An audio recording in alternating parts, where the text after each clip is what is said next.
코리아 선교방송을 시청하시는 시청자 여러분, 한 주간도 주님의 은혜 가운데 평안하셨습니까? 오늘 함께 나눌 말씀 로마서 8장 29절에서 34절, 누가 능히 택하신 자를 송사하리요 라는 제목으로 오늘 함께 나눠보도록 하겠습니다.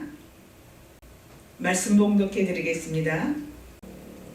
하나님이 미리 아신 자로 또한 그 아들의 형상을 본받게 하기 위하여 미리 정하셨으니 이는 그로 많은 형제 중에서 맏아들이 되게 하려 하심이라.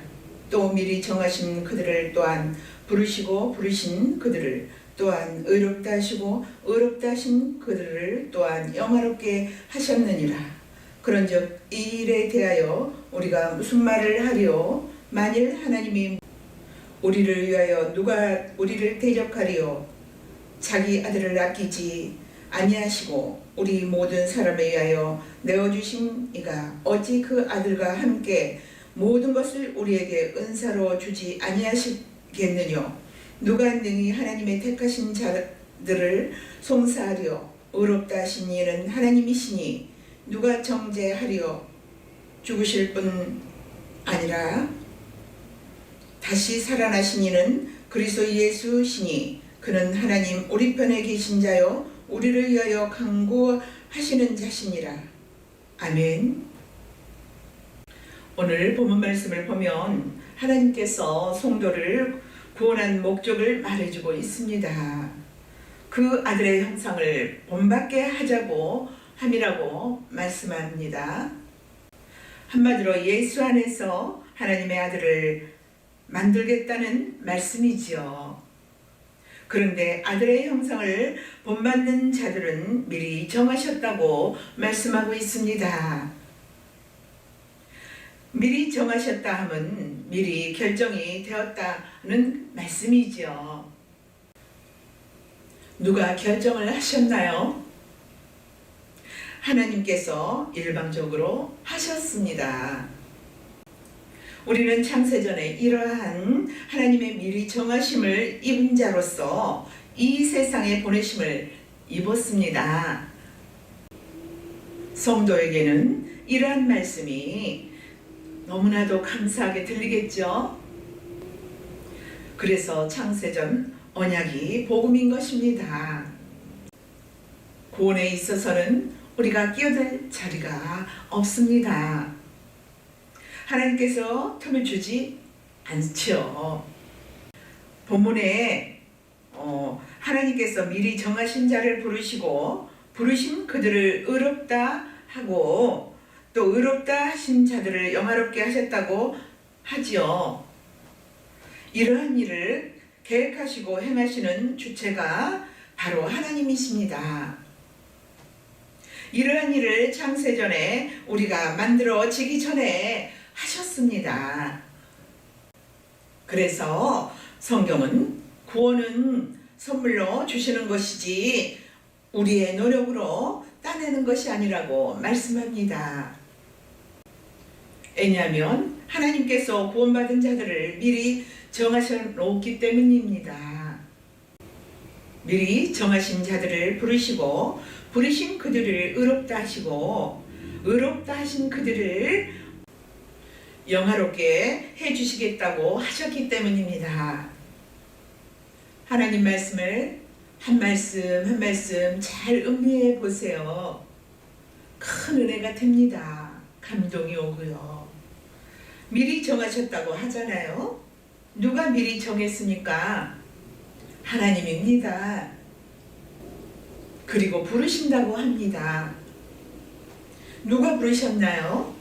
하나님께서 미리 정하신 자들을 부르셨습니다.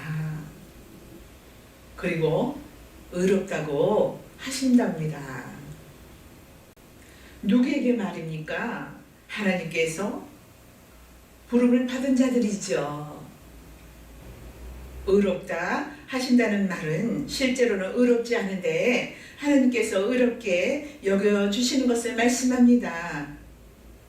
그러므로 의롭다 하심 속에는 우리의 부정과 하나님의 은혜가 담겨져 있죠.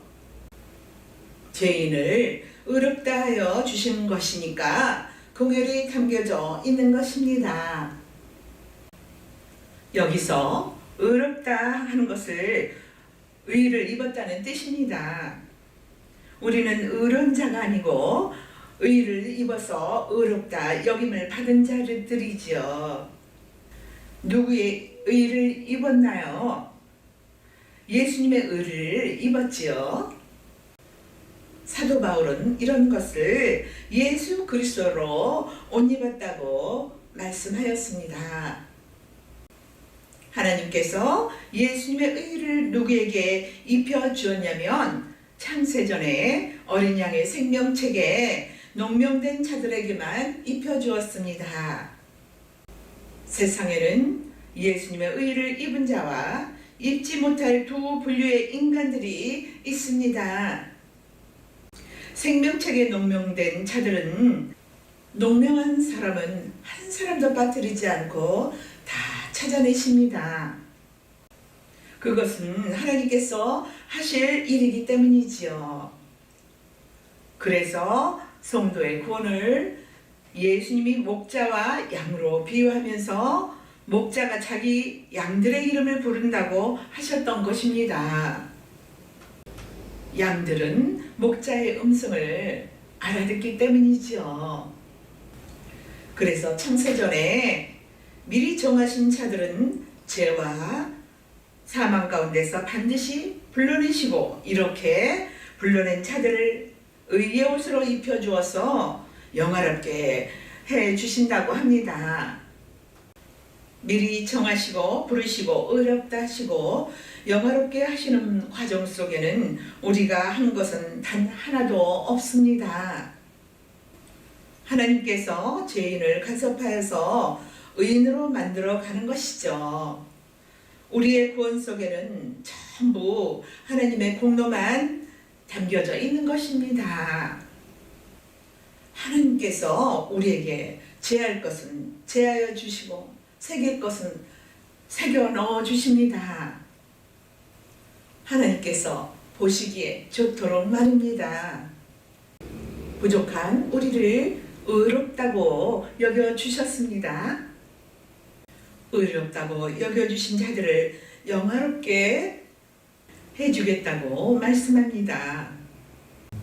영화롭게 해주시겠다는 말씀은 한치의 오차도 없이 처음 목적한 그 자리로 인도해 주시겠다고 하는 것입니다. 우리는 구원 앞에서 늘 고마워하고 감사할 수밖에 없지요. 하나님의 말씀은 창조의 능력이에요. 그래서 하나님 말씀을 생명이라고 하는 것입니다. 말씀을 생명이라고 하는 것은 하나님 말씀이 떨어지면 반드시 그 말씀이 합류하고 있는 것들이 실상으로 나타나기 때문입니다. 그래서 성경은 말씀을 씨앗으로 비유하는 것입니다. 씨앗을 약속이라고 해요. 약속 속에 실상이 들어있지요. 그러므로 하나님께서 무슨 일을 하실 때에는 먼저 약속을 주시는 것입니다. 약속을 받으면 실상을 받은 것이나 동일하지요. 하나님께서 찾아가서 아들을 주겠다고 약속을 합니다. 약속이란 말씀이지요. 그러므로 사라에게 약속이라는 말씀이 씨처럼 주어지니까 이상하게 그 말씀이라는 씨가 뱃속에서 점점점 자라서 말씀이 합리하고 있는 아들이라는 모습으로 나타나는 것입니다. 그게 바로 이삭이라는 아들이에요. 그래서 이삭을 그냥 아들이라 하지 않고 약속의 아들이라고 하는 것입니다. 아들 이삭을 역으로 추적에 들어가 봅시다. 그럼 약속으로 들어가게 됩니다. 결국 이삭은 하나님의 약속이 아들이 낸 결과물인 것입니다. 우리의 구원이 이와 같아요. 하나님이 창세전에 미리 정하신 자들을 정하십니다. 정하신다는 것은 곧 약속이에요. 우리는 아담 안에서 태어납니다. 제 아래서 출생을 해요. 그러나 우리는 약속을 품고 이 세상에 온 것입니다. 하나님께서 약속을 품고 온 그들을 불러냅니다. 죄와 사망 가운데서 생명으로 불러내세요. 율법 아래에서 은혜 아래로 빼내십니다. 이렇게 은혜 아래 부르신 자들을 예수님의 의로 입혀 주어서 의롭다고 하지요. 제 아래 난 아담의 몸을 입고 있어도 예수의 의를 입고 있습니다. 그리고 나중에 처음 계획하셨던 그 자리로 데리고 가시는 것입니다. 처음 목적한 그 자리가 어딘가요? 아들 자리에 앉기까지 시작부터 끝까지 하나님이 다 이루어 가시고 하십니다. 이것이 예수 안에서 이루어졌다 하죠. 아들이 되는 것에서부터 아들의 자리에 앉기까지 시작부터 끝까지 하나님이 다 하십니다. 이것이 예수 안에서 이루어지지요. 예수 안에서 이루어진 것이기 때문에 우리를 예수를 위하여 창조되었다고 하는 것입니다. 그래서 성경은 예수님을 일컬어 알파와 오메가요, 처음과 나중이고 시작과 끝이라는 것입니다. 이는 예수님께서 다 이루신다는 말씀이시죠. 우리는 예수님이 하시는 일에 동참이 되어질 뿐입니다. 구원 속에는 인간들이 끼어들 틈이 없어요. 전적으로 하나님의 일하심만 담겨져 있습니다. 하나님께서 이렇게 일하심을 신학적 용어로 예정론이라고 합니다. 구원 속에는 우리가 해야 할 것이 하나도 없어요. 이처럼 피조물은 창조가 주는 것을 받는 이치에 있는 존재들이지 자기가 생명을 만들어내는 존재가 아니라는 것입니다. 현재로 사는 것도 하나님으로부터 공급받고 있는 것입니다. 믿음으로 사는 것이 신앙이죠. 오늘 본문 말씀 8장 33절에서 34절에 누가 능히 하나님의 택하신 자들을 송사하려 의롭다 하신 이는 하나님이라고 합니다. 옳고 그름을 판단하시는 분은 하나님이세요. 그러므로 하나님의 판단이 옳다고 하면 옳은 것이고 틀리다고 하면 틀린 것이지요. 하나님께서 누구를 옳다고 합니까? 미리 정하신 자들이지요. 창세전 언약을 보면 예수 안에 부르신 자들이 있어요. 부른 자들이란 선택을 입었다는 말씀입니다. 선택이란 하나님의 일방적인 사건이지요. 우리는 하나님의 필요에 의해서 창조가 되었어요. 내 인생에 내가 주인이 아니에요. 하나님께서 아담에게 선악과를 먹지 말라고 하셨습니다. 왜 먹지 말라고 하셨을까요? 이는 피조물이 선악과를 먹으면 자기 생각을 갖게 되기 때문이에요. 죄가 자기 생각을 갖게 만드는 것입니다. 선악과는 선과 악을 판단하는 법이에요. 선과 악을 판단하는 법은 창조주이신 하나님만이 가지고 계셔야 할 고유 권한입니다. 피조물이 선악을 판단하는 법을 가지게 되면 하나님께서 피조물이 선악을 판단하는 법을 가지게 되면 하나님께서 창조한 세계를 자기 생각대로 판단을 하게 됩니다. 잘 아시겠지만 창조 세계는 하나님 보시기에 좋았더라 라고 창조가 되었습니다. 피조물이 좋다 나쁘다 판단할 것이 우리는 안 됩니다. 왜냐하면 모두가 하나님이 필요에 의해서 창조했기 때문입니다. 그러므로 피조물은 다 하나님 보시기에 좋았더라로 창조된 것입니다. 그런데 피조물이 자기 생각을 갖게 되면 자기 중심으로 피조물을 판단하게 되죠. 피조물 중에는 우리 인간들 입장에서는 해로운 것들이 많이 있어요. 예를 들어서 독버섯이 있다고 합시다. 독버섯을 만드신 분이 하나님이세요. 그것은 우리의 먹을 것으로 만드신 것이 아니에요. 창조 세계에 필요하기 때문에 만드신 것입니다. 그런데 인간들이 그것을 따먹고 죽었다고 합시다. 그런데 인간들이 그것을 따먹고 죽었다고 합시다. 그렇다고 해서 인간들은 하나님께 왜 이런 것을 만들었냐고 따질 수가 없죠. 왜냐하면 그것은 인간들이 먹으라고 만든 것이 아니기 때문이죠. 이것이 모두가 선악과가 가져다 준 죄 때문이에요. 그것은 하나님이 필요한 것이므로 인간이 먹어서는 안 된다는 것입니다. 그래서 하나님이 아담에게 선악과 먹으면 죽으니까 먹지 말라고 하신 것입니다.